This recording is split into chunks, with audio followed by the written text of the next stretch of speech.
I mean, you played two directors. So, I mean, as I heard, it was basically real life imitating real. I mean, Sofia Coppola and Quentin Tarantino. Was it their short-lived love affair that was translated? That was, I think, what triggered off Vicky. It was an inspiration, yeah. Yeah, it kind of, he said, you know, a filmmaker who makes pretty violent movies meets a girl who's very, you know, arty, and you know, she's like very, makes love stories and believes in that whole thing.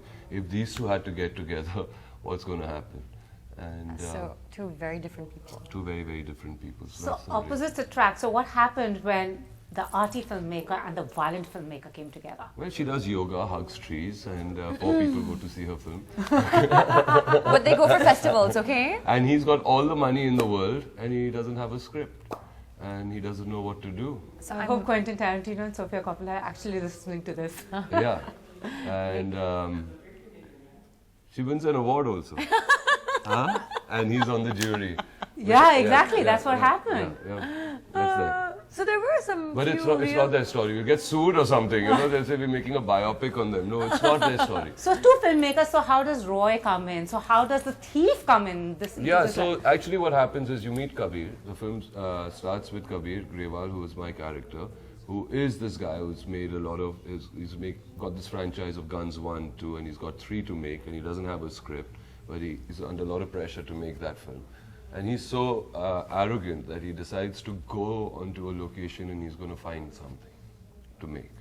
And what he finds is Aisha Amir, who is also filming there before he's come. And when he meets her, she kind of becomes a muse, and it triggers something off, and his writer block goes away, and he starts to write again. And that's when Roy appears in their lives, and creates complete chaos and havoc. Yeah. And also, Arjun, lately, I mean, you meeting Arun Gowli for your next movie. A lot being said. Do you want to say something about how did you meet him, and was it like intentional, or just did it happen by chance? No, it was not intentional. Really, it was not. We'd gone. I've met his family. I'm doing this film, which is a biopic. Not really a biopic, but it's based on his life. And we were wrecking at JJ Hospital, and there were a lot of these cop vans around. So out of intrigue, we said, who's come? And they said, Arun Gowli is there. And obviously as an actor, I got very greedy, and I said, okay, let me go and see that, which was my mistake. I should have definitely been a little more responsible. It's not correct. But you don't think at that point in time. We went up there, and he was coming out of his room, and we met. We met for 5-10 minutes, but with me being a celebrity, obviously people kind of see that, and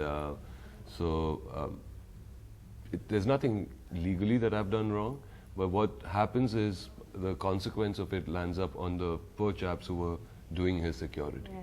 And I feel bad because, unnecessarily because of me, those people might get into trouble. Sure. And when I went and met the cops and had to give my statement as to what I met and what my conversation was, they really said, we understand completely what the situation is. We know that that is what has happened. We're just doing our duty. But we want to tell you, will you be meeting him again? And I said, yes, I would need to. And so they just told me that what are the ways to go about it, which my producers will have to now take care of.